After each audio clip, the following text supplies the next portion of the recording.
الرحمن الرحیم.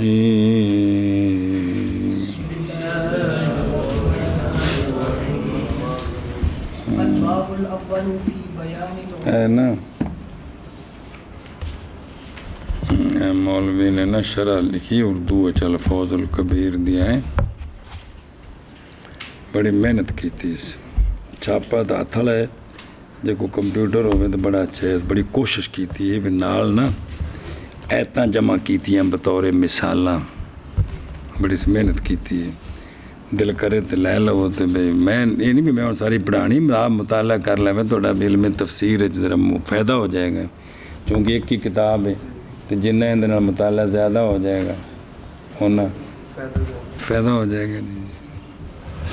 بسم اللہ الرحمن الرحیم. جی الباب الاول فی بیان العلوم الخمسة التي يدل عليها القرآن العظيم نصا لیعلم ان معانی القرآن المنصوصة لا تخرج عن تا ایک معنی دی صفت ہے. ليعلم ان معانی القرآن المنصوصة لا تخرج عن خمسة علوم. صلی اللہ علی نبینا الکریم وعلی آلہ وصحبہ وبارک وسلم. بسم اللہ الرحمن الرحیم. اللہ اکبر. خیر 5 باب ہیں کل الفوظ الکبیر میں 5 باب ہیں. تو پہلا باب ہے وہ علوم خمسہ جن پر قرآن عظیم دلالت کرتا ہے نصاً. ان علوم خمسہ کے بیان میں ہے پہلا باب. یہ کیوں بیان کیا؟ تاکہ معلوم ہو جائے یہ بات کہ قرآن کے معانی منصوصہ نہیں نکلتے 5 علوم سے. قرآن کے یعنی قرآن نے جن مضامین پر نصاً دلالت کی ہے نا وہ ان 5 سے نہیں نکلتے. اشارۃ النص وہ تو اور چیزیں ہیں لیکن جو نصاً جو چیزیں سمجھ آتی ہیں وہ ان 5 سے باہر نہیں ہیں. ہاں جی کیا چلو بھائی پہلا باب ہے علوم کے بیان میں وہ جن پر قرآن عظیم دلالت کرتا ہے نصاً تاکہ جو قرآن کے معنی منصوصہ ہیں یعنی وہ مضامین جو نصاً بیان ہے نصاً بھی خود واضح طور پر کہ قرآن کے معنی منصوصہ نہیں نکلتے سے اب ان کا بیان ہے. جی ان کا باب اول علوم خمسہ کے بیان میں وہ علوم خمسہ دلالت کرتا ہے ان پر قرآن عظیم نصاً تاکہ معلوم ہو جائے یہ بات کہ قرآن کے معانی منصوصہ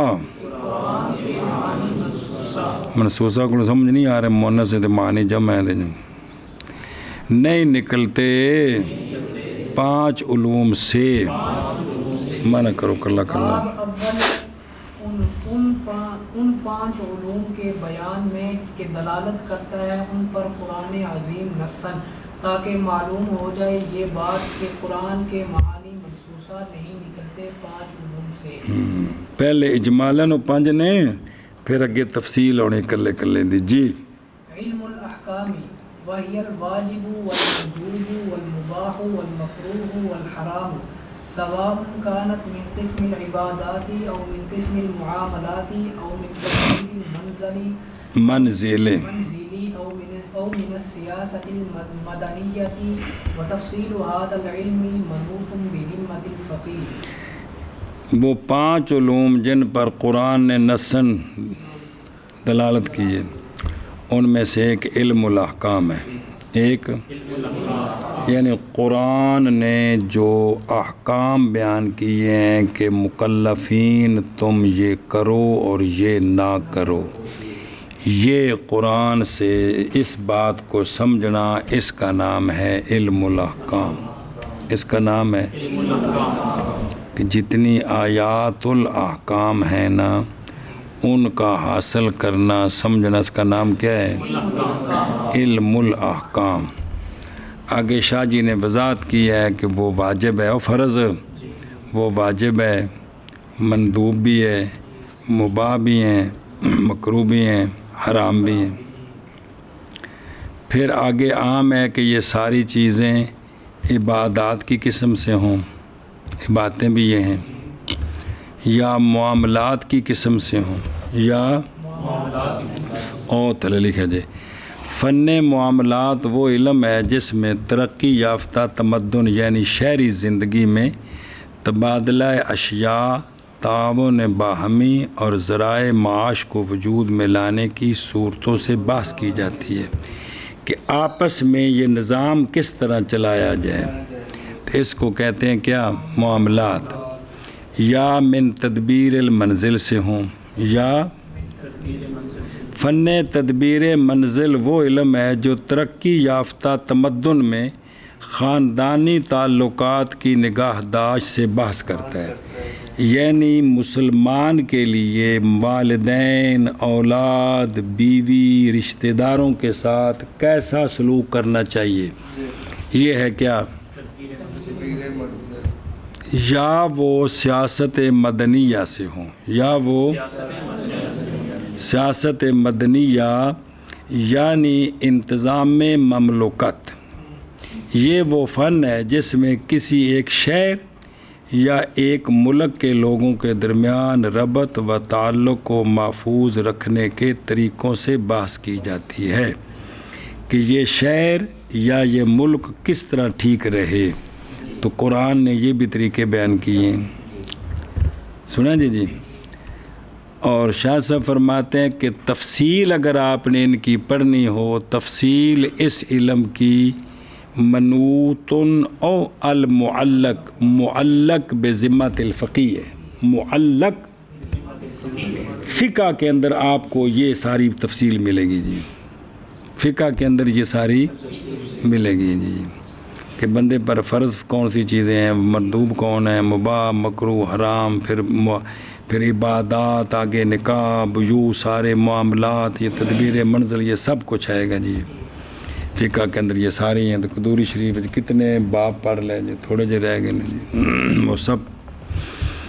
چلو جی، نمبر 1 علم الاحکام، اور وہ واجب اور مندوب اور مباح اور مکروہ اور حرام ہیں، برابر ہے کہ ہوں وہ، یعنی ہر ایک عبادات کی قسم سے یا معاملات کی قسم سے یا تدبیر منزل سے یا سیاست مدنیہ سے، اور تفصیل اس علم کی معلق ہے فقیہ کے ذمہ کے ساتھ ہے۔ اب یہ جو چیزیں ہیں نا، یہ ساری دنیا بیان کرتی ہے جی، کہ معاملات کس طرح ٹھیک رکھے جائیں، گھروں کا نظام کس طرح ٹھیک رکھا جائے، ملکی نظام کس طرح ٹھیک رکھا جائے، سارے لوگ اس میں لگے ہوئے ہیں جی۔ تو یہ جو کافروں نے کوشش کر کے اپنے تئیں کچھ قوانین بنا کے تو بھئی اس پر پابندی کی ہے، تو ایک لائن پر چلے ہیں، تو ہم نے ان کا نام رکھ دیا ترقی یافتہ ممالک۔ اور بھی کوئی گل ہے کہ اپنے معاملات، اپنی ضروری چیزاں معیاری بنانیاں، انہوں دا ریٹ صحیح لانا، دھوکھا نہیں دینا، کسی دا حق نہیں کھانا، جھوٹ نہیں مارنا، یہ سارا انہوں نے جو نظام بنایا ہے، تو ان دی وجہ تو اسی کی آنے ہیں۔ حالانکہ اسلام سب سے پہلے ہے، اسلام ہی جو بتاتا ہے وہی حق ہے جی۔ بسم اللہ۔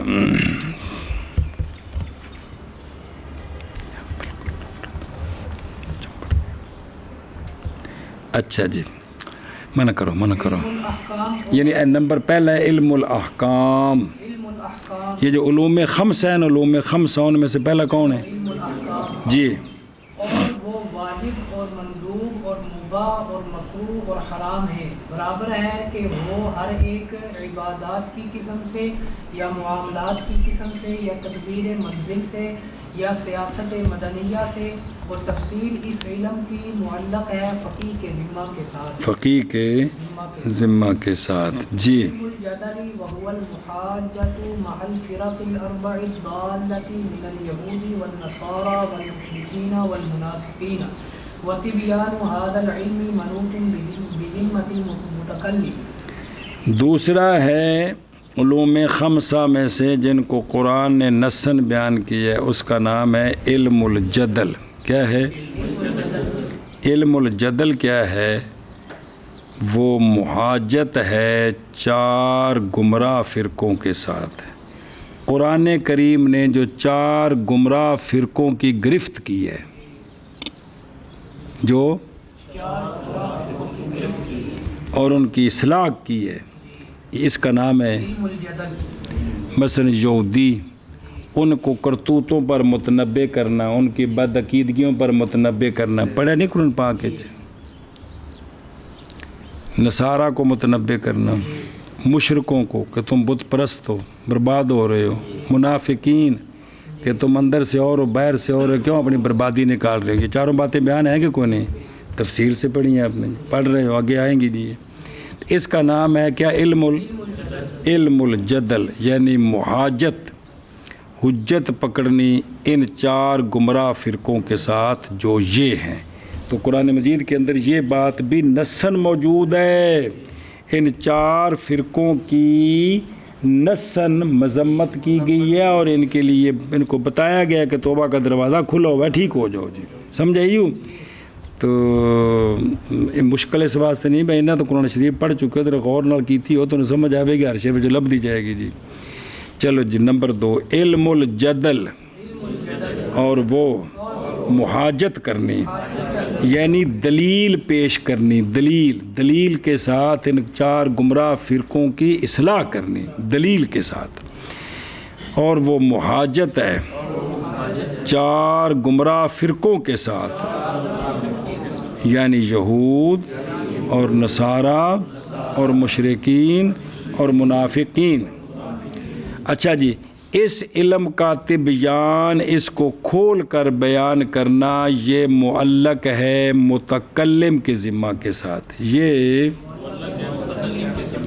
یعنی علم کلام کے اندر وہ دلائل جمع کیے جاتے ہیں جو ان فرقوں کے ساتھ محاجت کرنی ہے. جی تو بہرحال وہ تو بعد میں تقسیمیں ہوئی ہیں، لیکن قرآن نے سب کچھ بیان کیا. تو قرآن کے اندر ہے، ساری آگے تفصیل آ رہی ہے. جی مختلف طریقے سے. جی یہ قوانین آئیں گے، قوانین. جی اور طبیان اس علم کا، پیچھے سی تفصیل اس علم کی، معلق ہے متکلم کے ذمہ کے ساتھ. متکلم یہ جو علم کلام والے، علم عقائد جو بیان کرتے ہیں، چونکہ علم جو اللہ کی کلام یہ سب سے اہم مسئلہ ہے، تو اس لیے پھر تسمیۃ الکل باسم الجز، کہ وہ علم العقائد جو ہے اس پورے کا نام رکھ دیا کیا؟ علم الکلام. جی علم الجدل، اور وہ محاجت ہے 4 گمراہ فرقوں کے ساتھ، یعنی یہود اور نصارہ اور مشرکین اور منافقین. اور طبیان اس علم کا معلق ہے متکلم کے ذمہ کے ساتھ. تیسرا علم التذکیر بآلاء اللہ، واہ واہ، وهو بیان خلق السماوات والارض والہام العباد ما یحتاجون الیہ وبیان صفات اللہ الکاملہ. تیسرا قرآن مجید میں جو نصاً موجود ہے وہ ہے علم التذکیر بآلاء اللہ. کیا؟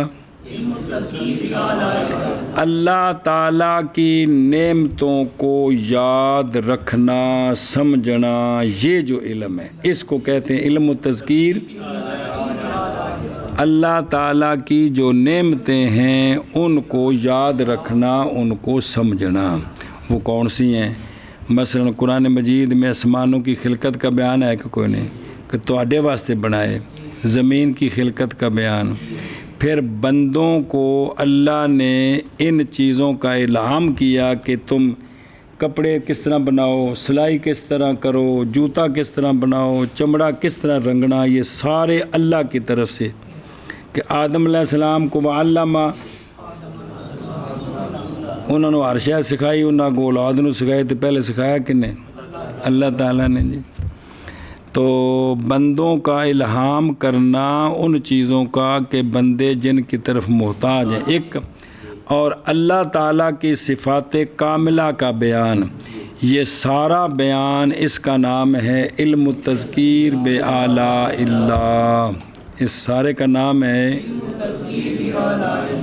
چلو جی تیسرا علم التذکیر بآلاء اللہ ایشا بس ہو تذکیر ذکرہ الشیء بالشیء دونوں طرح ہوتا ہے، یعنی یاد کرایا اس نے اس کو شے یا شے کو متعدی ثانی والا متعدی بغیر بھی با کے، یعنی بنایا اس کو کہ اس نے اس کو یاد کر لیا. وذکر القوم ووعظہم. 3 علم التذکیر بآلاء اللہ، اور وہ آسمانوں کی خلقت اور زمین کی خلقت کا بیان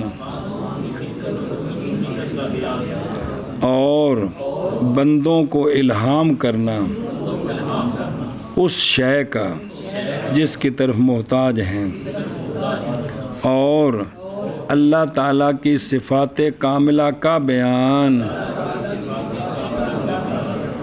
علم التذکیر بآلاء اللہ، اور وہ بیان ہے آسمانوں اور زمین کی خلقت کا اور بندوں کو الہام کرنا اس شے کو جو کہ محتاج ہیں بندے اس شے کی طرف، اور اللہ تعالیٰ کی صفات کاملہ کا بیان. علم التذکیر بایام اللہ وهو بیان الوقائع التي احدثها الله سبحانه وتعالى من قبيل تنعيم المطيعين وتعذيب المجرمين.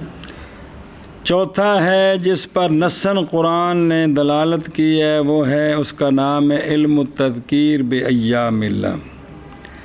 ایام اللہ جو ہیں ان کو یاد کرانے کا علم تذکیر بایام اللہ. سنا جی یہ کیا ہے؟ یہ جو علم تذکیر بایام اللہ وہ بیان ہے ان وقائع کا جن کو اللہ سبحانہ نے پیدا فرمایا ہے، یعنی اللہ نے جو پیچھے واقعات ہوئے ہیں وہ بیان فرمائے ہیں، جو آگے انہیں وہ بیان فرمائے ہیں. یہ سارا بیان اس کا نام ہے علم التذکیر.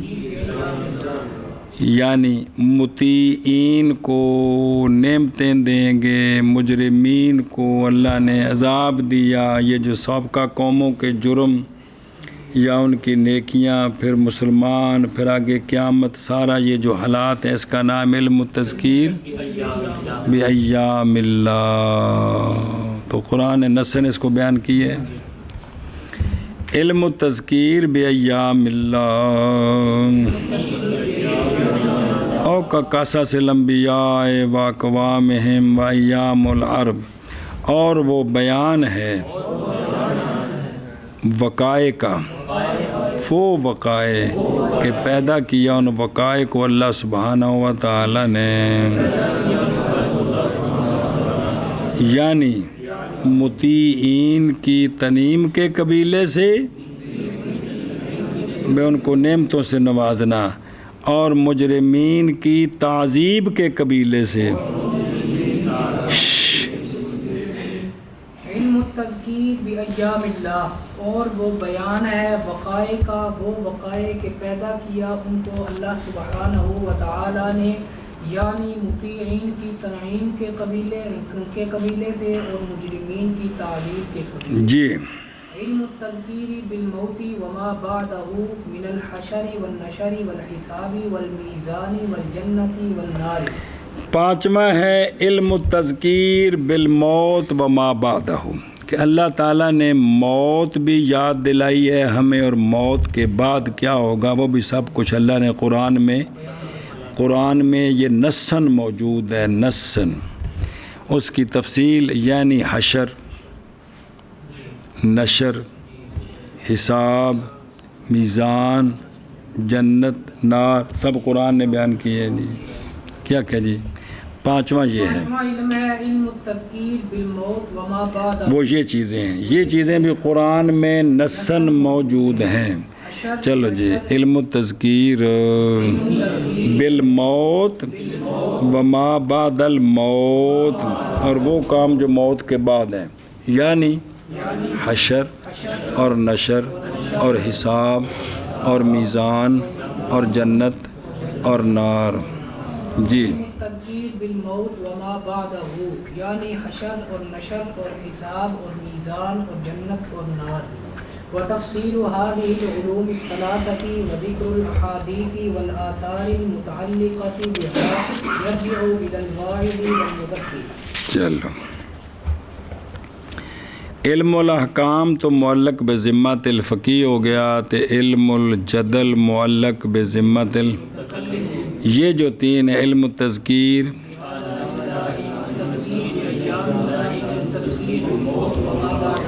اور تفصیل ان علوم ثلاثہ کی قرآن مجید سے، اور ذکر کرنا احادیث کا اور آثار کا جو متعلقہ ہے ان تینوں کے ساتھ، یہ تفسیر لوٹتی ہے واعظ اور مذکر کی تک.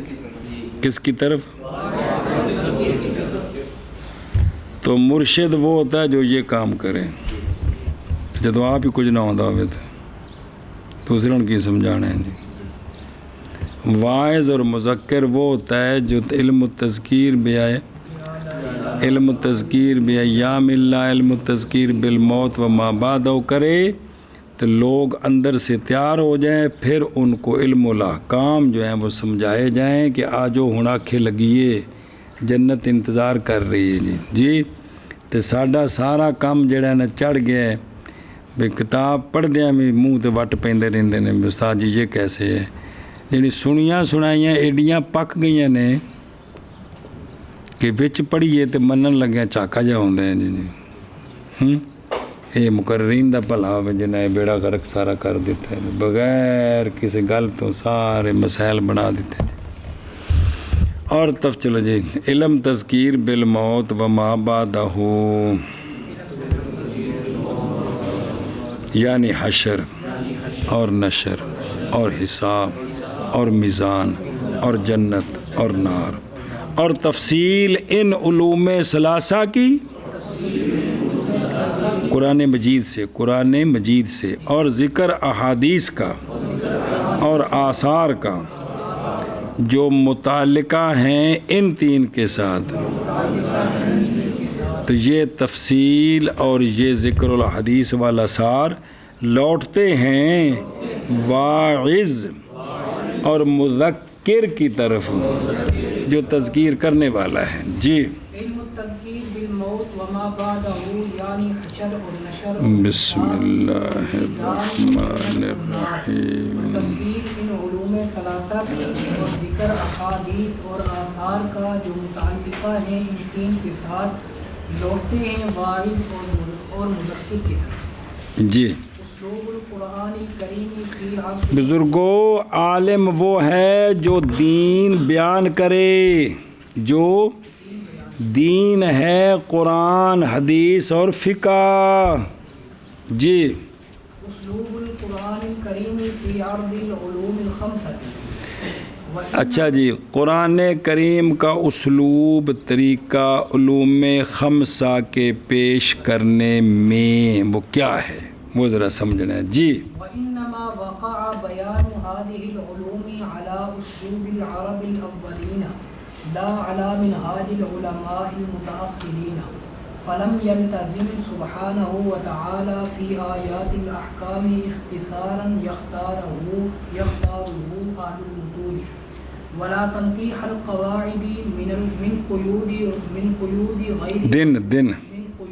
غير ضرورية كما هو صناعة الأصوليين. واختار سبحانه وتعالى في آيات المخاصمة إلزام الخصم بالمشهورات المسلمة خطاب چل والخطابيات النافعة لا تنقيح البراهين على طريقة المنطقيين ولم يراعي سبحانه وتعالى المناسبة في الانتقال من موضوع إلى موضوع كما يراعي أدباء المتأخرون، بل نشر كل ما أهم إلقاءه على العباد سواء كان مقدما أو مؤخرا. بس یہ جو قرآن پاک نے 5 علوم بیان کیے ہیں نا، تو قرآن پاک کا طریقہ جو ہے جو ہم پڑھ رہے ہیں، شاہ صاحب بیان فرماتے ہیں یہ لوگوں کی طرح نہیں ہے کہ یہ تعریف جامع معنی ہو گئی ہے، یہ بات ایک بار ہو گئی ہے دوبارہ نہیں کرنی ہے، قانون یہ ہے نہ۔ اللہ تعالیٰ نے انسانوں کی اصلاح فرمائی ہے، بات کھول کے بیان کی ہے، کئی بار بیان کی ہے، تقدم تاخر سے بیان کی ہے۔ تو قرآن مجید میں آپ نے یہ پڑھا ہے جی کہ مدنی صورتیں پہلے آ گئی ہیں، مکی صورتیں آگے ہیں قرآن پاک میں، تو وہ ترتیب تو یہ ہونی چاہیے تھی کہ جیسے جیسے اسی طرح جو چیزیں ہیں وہ اس ترتیب سے نہیں ہے۔ اللہ تعالیٰ نے نہیں، بلکہ ہماری اصلاح جس طرح تھی اس طرح اللہ نے اس کو بیان کیا، اس وضاحت کے ساتھ۔ محض واقعہ ہوا ہے بیان ان 5 علوم کا عرب اولین کے اسلوب پر۔ کس پر؟ اسلوب پر بیان ہوا ہے جی۔ سنیں جی کہ بات کو کھول کر بیان کرنا ہے، مخاطب کا فائدہ کس میں ہے، اس میں یہ لحاظ کرنا ہے بس۔ تو قرآن کا جو ان علوم کا بیان واقعہ ہوا ہے وہ عرب اولین کے، نہ کہ علماء متاخرین کے طریقے پر۔ ایک قانون، اب اس کی تفصیل، لہٰذا نئی التزام فرمایا اللہ سبحانہ و تعالیٰ نے آیات الاحکام جو ہیں، کون؟ ان میں اللہ تعالیٰ نے نئی التزام کیا اختصار کا، جس کو اختیار کیا کس نے؟ بے متنا میں جو قوانین ہیں نا ان کافی نال اشارہ نہ ہوئے تو پاویں لتاں کھڑیاں کر دو سمجھ کو نہیں آتی جی۔ رسول اکبری پڑھی جو نال اشارہ نہ ہوئے تو پتہ ہی کو نہیں لگتا جی۔ تو جس طرح اہل متون نے اختصار کیا نا، قوانین بھی تو احکام ہی ہے نا صرف ناو کے، اس طرح اللہ تعالیٰ نے نہیں اختصار کیا بلکہ بات کو کھول کھول کر بیان کیا، کئی جگہوں میں بیان کیا ہے جی۔ سنیں جی اور نئی التزام کیا اللہ سبحانہ و تعالیٰ نے، اور نہ ہی تنقیح قواعد کی قیود غیر ضروریہ سے، کہ قاعدہ بیان کیا ہے تو اس کے ساتھ یہ قید ضروری ہے کہ نہیں، اس کا بھی کوئی لحاظ، جیسا کہ اصولیین کا یہ طریقہ ہے جی۔ اللہ سبحانہ و تعالیٰ نے اختیار کیا ہے مخاصمہ کی آیات میں خصم کو الزام دینا، خصم کو مشورات مسلمہ کے ساتھ، کس کے ساتھ؟ عند عوامہم و خواصہم جی، اور خطابیات نافعہ کے ساتھ، اور قیاس خطابہ بے قیاس جو مرکب و مضنونات سے یا ملکوں خطابہ بفتح الخاء مصدر، ٹھیک ہے بھئی، مضنونات سے یا کس سے؟ مقبولہ جو اتر پڑھے سا جی مرکات دے آخر تے سارے وہی گل جی کہ بھئی اللہ تعالیٰ نے خطابیات نافعہ کے ساتھ، نہ کہ براہین کی تنقیح کی ہے منطقیوں کے طریقے پر۔ کس پر؟ برہان قیاس ہے جو مرکب ہوتا ہے یقینیات سے، بدی ہوں نظری جن کی انتہا بدی پر ہو، یہ باتیں پڑھی ہیں، اس طرح نہیں ہیں جی۔ اور اللہ سبحانہ و تعالیٰ نے نئی رعایت فرمائی مناسبت کی انتقال میں ایک موضوع سے دوسرے۔ اب دیکھیں قرآن پاک میں بات بیان ہوتی ہے، اچانک دوسری شروع ہو جاتی ہے، بظاہر جو ہے نا وہ مناسبت نہیں ہوتی، تو یہاں اس بات میں نہیں الجھنا کہ مناسبت کیا ہے، بات یہ ہے کہ ہمیں اسے اللہ نے سمجھایا کیا ہے، میری ہدایت کیا ہے، یہ دھیان رکھنا ہے جی۔ جیسا کہ رعایت کرتے ہیں مناسبت کی ادباء المتاخرون، باتوں میں مناسبت جوڑتے رہتے ہیں، کس کے ساتھ یہ، اس کے ساتھ یہ ہے جی، اور ربط بل عبارت نہیں پڑھتے ہیں، تماشا لگا رہتا کہ کوئی نہیں وہی ہے جی، بلکہ اللہ تعالیٰ نے پھیلایا ہے ہر وہ جو اہم ہے القاء اس کا، کس پر؟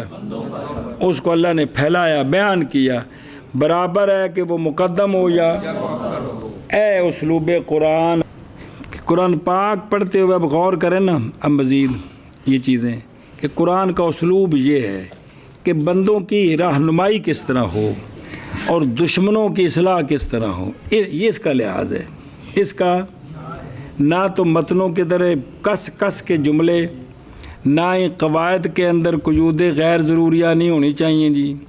سنیا جی، گل یہ کہ مخاطب دا فائدہ کس طرح ہے، عالم تو عالم، جٹ تو جٹ نو گل سمجھ آوے جی. تو قرآن اس طرح موجود ہے جی. سبحان اللہ جی.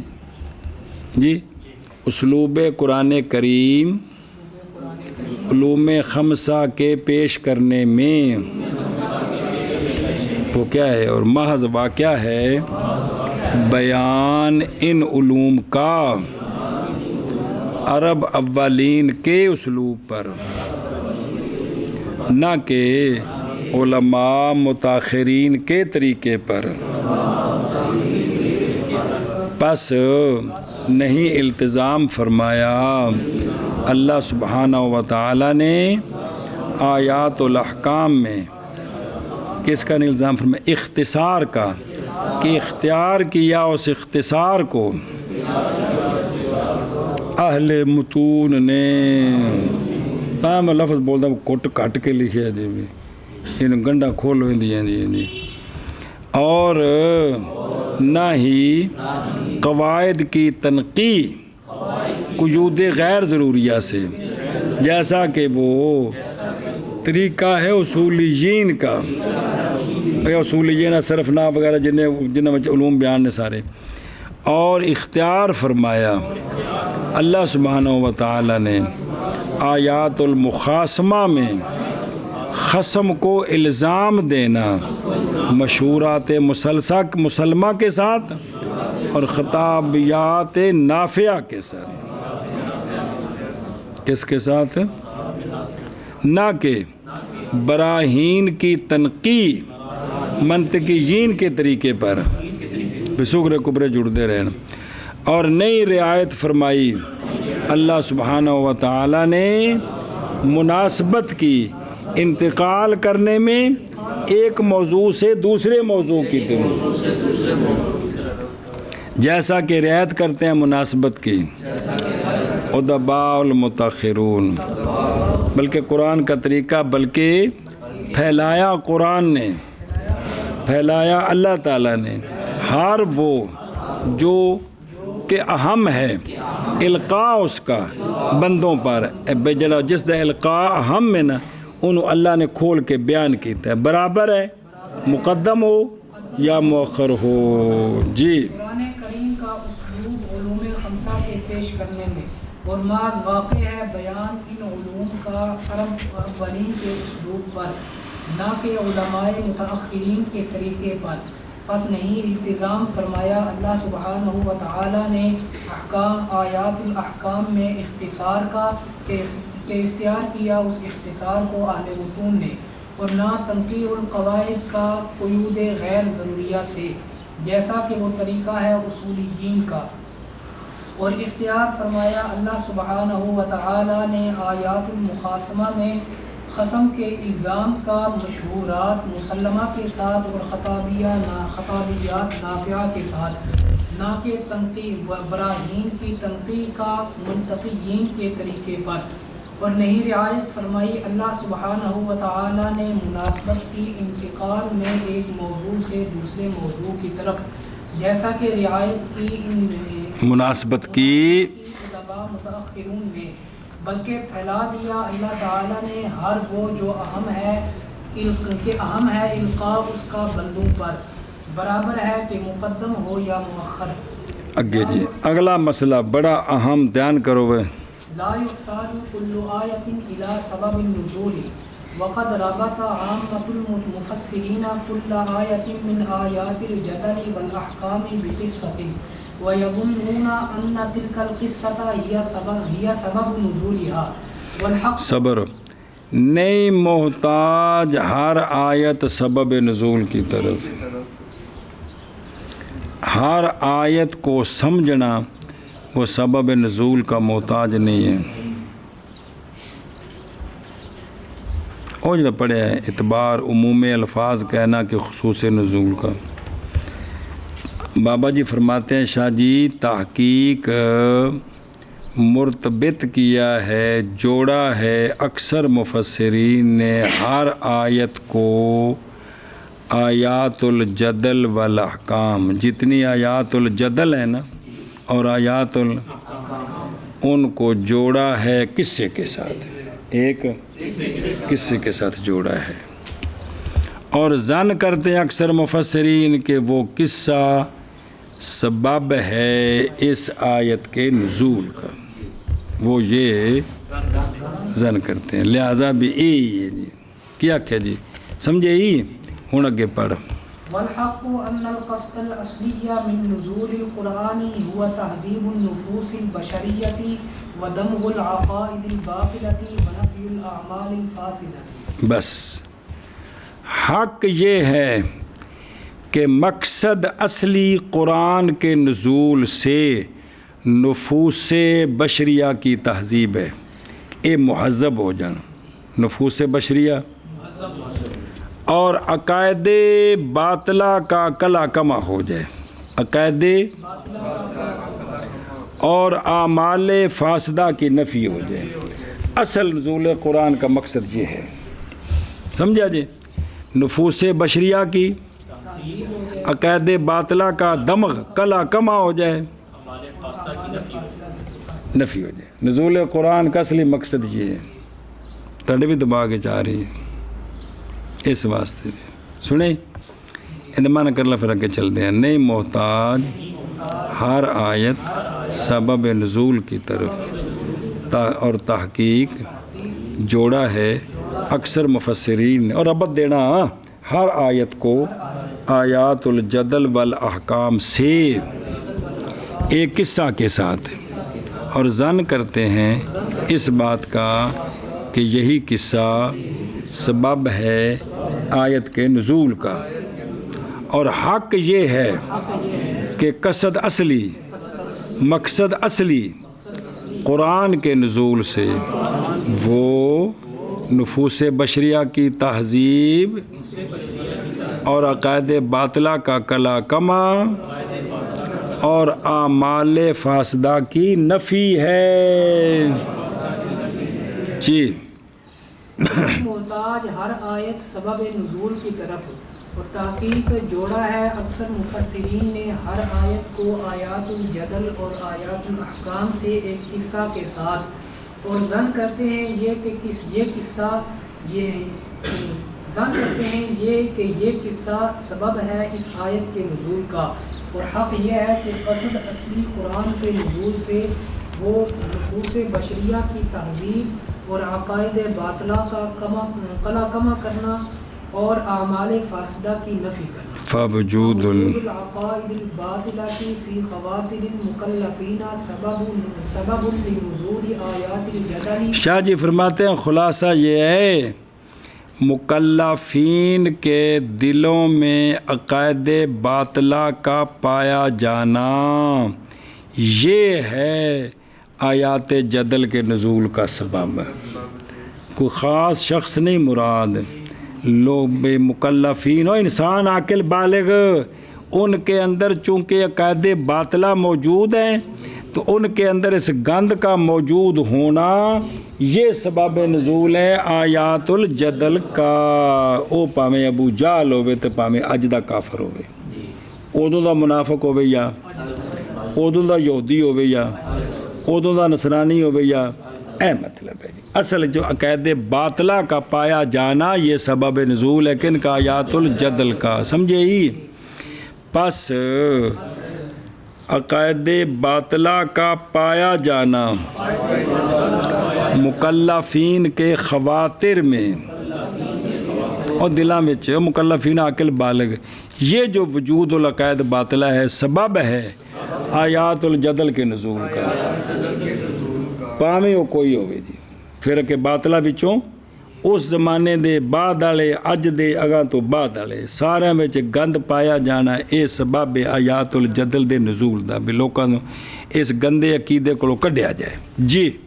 پس عقائد باطلہ کا پایا جانا مکلفین کے دلوں میں سبب ہے آیات الجدل کے نزول کا، ووجود الاعمال الفاسدة وشیوع المظالم فیما بینہم سبب لنزول آیات الاحکام۔ لہٰذا اسی طرح اعمال فاسدہ کا پایا جانا اعمال فاسدہ کا پایا جانا، اسلام آنے سے پہلے دلال مبین تھا، اعمال فاسدہ ہیں، بتاں دے سامنے پہ چک دین، انہوں نے پہ سجدے کر دین، سود عام کیتا نے، شراباں پہ پیندے، زنا انہوں پہ جائز سمجھ دین، اعمال فاسدہ کا پایا جانا اور آپس میں مظالم کا پھیل جانا۔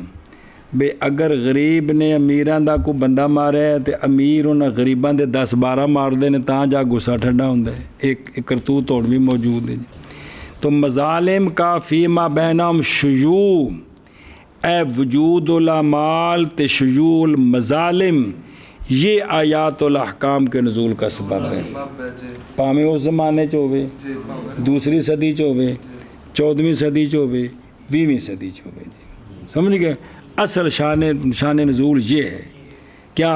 تہذیب نفوس بشریہ پاویں جیڑے زمانے دے ہون جی، ہاں جی اور سنیں، اور پایا جانا اعمال فاسدہ کا اور عام ہونا مظالم کا ان کے درمیان، یہ کیا ہے؟ وجود شیوع سبب ہے آیات الاحکام کے نزول کا۔ جی اور پایا جانا اعمال فاسدہ کا اور مظالم اور شیوع مظالم کا جی درمیان سبب ہے آیات الاحکام کے نزول کا۔ ایشا بس ہے۔ وعدم تیقظہم وتنبہہم بغیر ذکر آلاء اللہ وایام اللہ ووقائع الموت وما بعدہ سبب لنزول آیات التذکیر، آیات تذکیر کے نزول کا۔ تذکیر پیچھے ویکھنا کی ہے؟ علم التذکیر بآلاء کیڑی کیڑی شے ہے؟ اگو کی وضاحت کیتی ہے؟ اللہ آسمانوں اور زمین کی خلقت کا بیان، آگے اور بندوں کو الہام کرنا اس چیز کو جس کا محتاج ہے، محتاج ہے، اللہ تعالیٰ کی صفات کاملہ کا بیان، اور لوگوں کا آلاء اللہ اور ایام اللہ اور بقائے الموت وما بعدہ کے ذکر کے بغیر لوگوں کا نہ جاگنا اور متنبع نہ ہونا، لوگوں کا نہ ہونا ان کے ذکر کے بغیر، یہ ان کا نہ جاگنا متنبع نہ ہونا، یہ سبب ہے نزول آیات تذکیر کا، کہ اگر یہ نہ آئیں تو لوگوں کو سمجھ کوئی نہیں آئے گی، وہ جاگیں گے نہیں غفلت سے، تو یہ سبب ہے ان کا غفلت سے نہ جاگنا کسی اور شے کے ذریعے، یہ سبب ہے آیات التذکیر کے نزول کا۔ سمجھا جی؟ کیا کہ جی انہوں آخر ایک باری، لوگوں کا نہ جاگنا نہ متنبع ہونا اپنی غفلتوں پر، ان چیزوں کے ذکر کے بغیر وہ متنبع نہیں ہوتے، اس لیے یہ ان کا عدم تیقظ عدم تنبع یہ سبب ہے آیات تذکیر کے نزول، کہ اگر کسی اور کے ذریعے وہ جاگ سکتے متنبع ہوتے تو یہ نازل نہ ہوتے، تو ان کے بغیر ہو نہیں سکتا، اس لیے یہ نازل ہے۔ تو خواہ یہ عدم تیقظ اس زمانے کا ہو یا آج کا ہو، جی آگے سمجھے، اور عدم تیقظ ان کا اور عدم تنبع ان کا کس کے بغیر؟ آلاء اللہ اور ایام اللہ اور بقائے الموت وما بعدہ کے ذکر کے غیر کے ساتھ،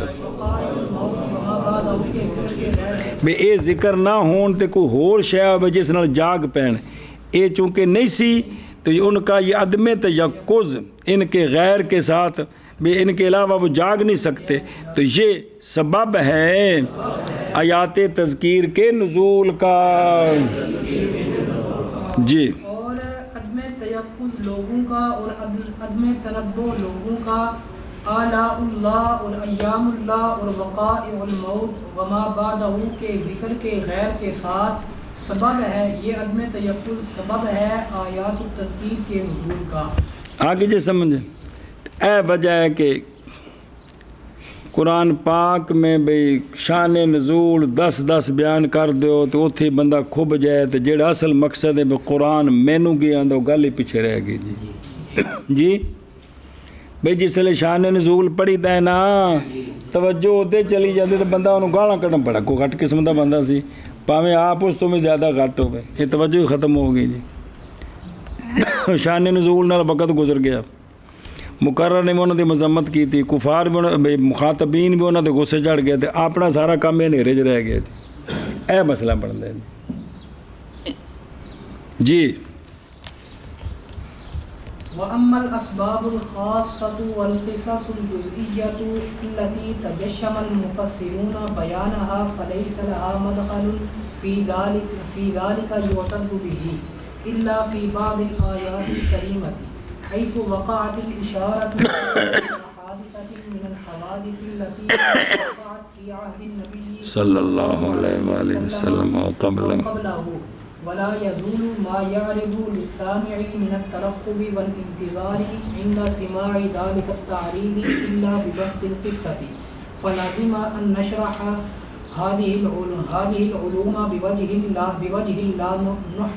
لا نحتاج مجهول ٹھیک ہے نحتاج إلى إيراد القصص الجزئية قصص احسن القصص بہرحال اسباب خاصہ اور قصص جزیہ وہ کہ تجشم کیا درپے ہوئے مفسرون ان کے بیان کے ہر آیت دے نال قصہ جوڑ دیتا ہے پس نہیں ہے ان اسباب خاصہ تے قصص جزیہ کے لیے دخل اس میں ایسا دخل جو معتد بے ہو بے قرآن کو سمجھنے میں ان جزی شان نزولوں کو کوئی دخل نہیں ہے کہ جن کا خاص اعتبار کریں کہ اس کے بغیر یہ عید سمجھی یہ نہیں ہے نہیں پیر صاحب نزال قرآن شان نزول بڑا کاٹے جتنے کوئی ضروری جڑا گوار ہے صرف وہی بیان کیتا ہے سمجھے مگر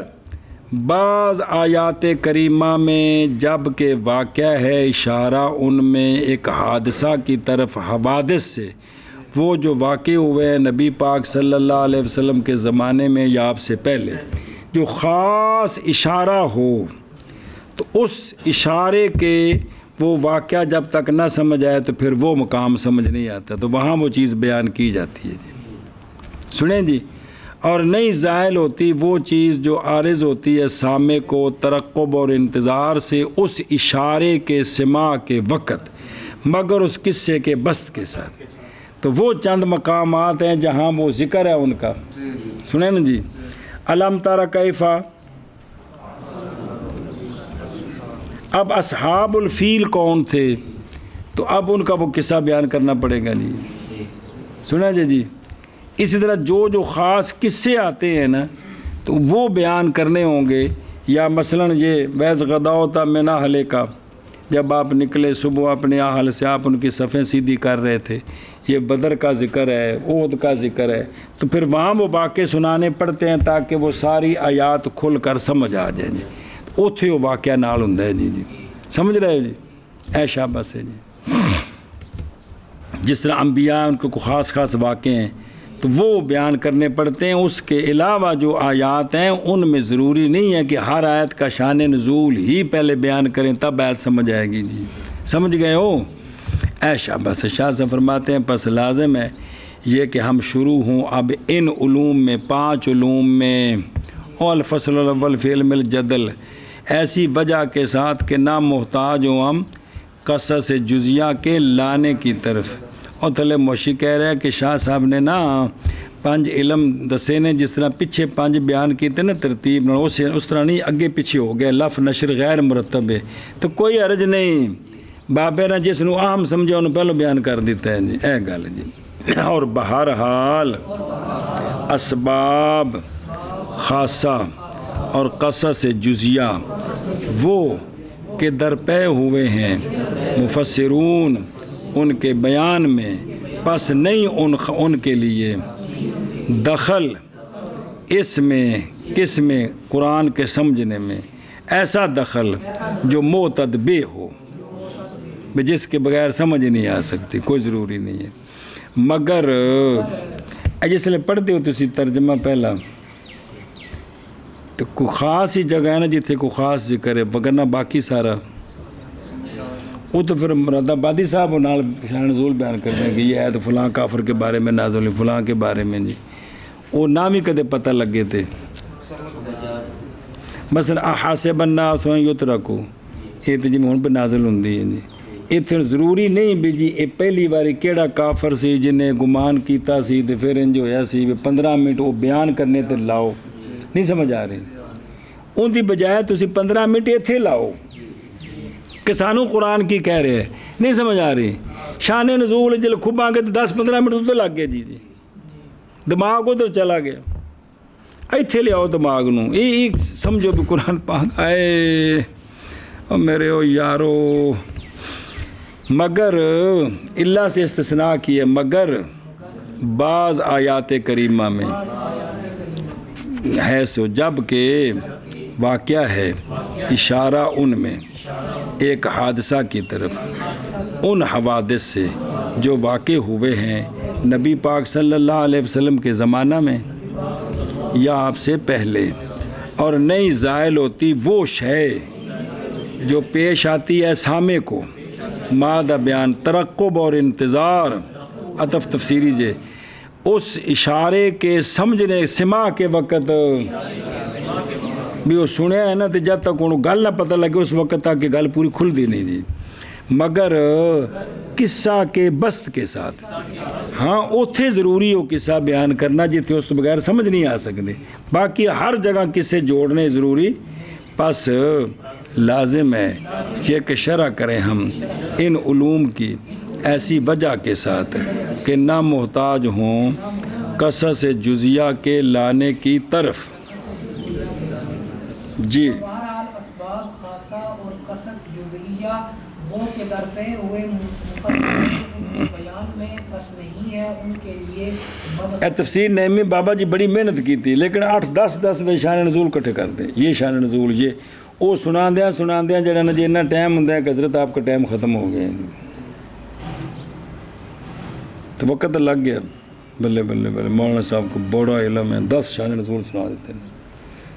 تو سانو کیا کیا قرآن نے پھر اگلی قسط جی پس نہیں ہے ان کے لیے مدخل اس میں کہ معتبر ہو، مگر بعض آیات کریمہ میں جس جگہ واقع ہے اشارہ، جس وقت کے واقع ہے اشارہ اس آیت جس جگہ کے حوادث سے وہ کہ واقع ہوا وہ حادثہ نبی پاک صلی اللہ علیہ وسلم کے زمانہ مبارک میں یا آپ سے پہلے، اور اکٹھا ہی سارا وہ شے زائل ہوتی وہ شے پیش آئی سامع کو ان ترقب اور انتظار سے اس تعریض اس اشارے کے، تو لہذا اوتھے ضروری ہے کہ قصہ دسیا جائے جی. بس لازم ہے یہ کہ شرح کریں ہم ان علوم کی ایسی وجہ کے ساتھ کہ نہ محتاج ہوں ہم قصص جزئیہ کے لانے کی طرف.